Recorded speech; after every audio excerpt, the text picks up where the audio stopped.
అనమాట.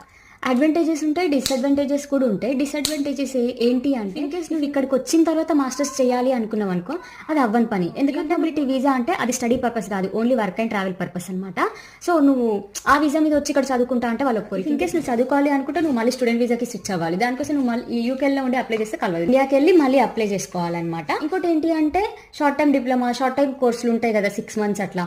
ఆ చిన్న చిన్న కోర్సులు అయితే చేయాలి, నువ్వు ఫుల్ టైం కోర్సులు చేయనీకి అసలు ఉండదు. మొబిలిటీ వీసా మీద వచ్చి ఇక్కడ చదువుకుంటా అంటే నీకు యూకే గవర్నమెంట్ లోన్స్ కూడా ఇవ్వదు. ఇంకొక డిసడ్వాంటేజ్ ఉంటుంది, నార్మల్గా స్టూడెంట్ వీసా మీద వస్తే మనం డిపెండెన్స్ని తెచ్చుకోవచ్చు. అంటే ఒకవేళ పెళ్ళైతే వాళ్ళ పిల్లల్ని కానీ వాళ్ళ హస్బెండ్ని కానీ, గ్రాడ్యుయేషన్ డేలు అవి ఇవి ఉంటే మన పేరెంట్స్ తీసుకొచ్చుకుంటాం. అట్లా మనం ఎవరిని తీసుకొచ్చుకోనికి ఉండదు. మన పైన డిపెండెంట్ వీసా ఎవరికైనా ఇవ్వనీకి అసలు ఉండదు అనమాట. సెల్ఫ్ అంతే, నీకు నువ్వే సంపాదించుకోవాలి, నీకు నువ్వే ఉండాలి, నీ వల్ల ఎవరు రానికుండదు, నువ్వు ఎవరి వల్ల రావు. అదే వీసా మీద ఇక్కడికి వచ్చి చదువుకోవాలి అంటే కలవదు, ఎందుకంటే కొన్ని కండిషన్స్ ఉంటాయి కదా. కలవదు అంటే కంప్లీట్గా అసలు అవ్వదు, చదువుకోరాదు, మనం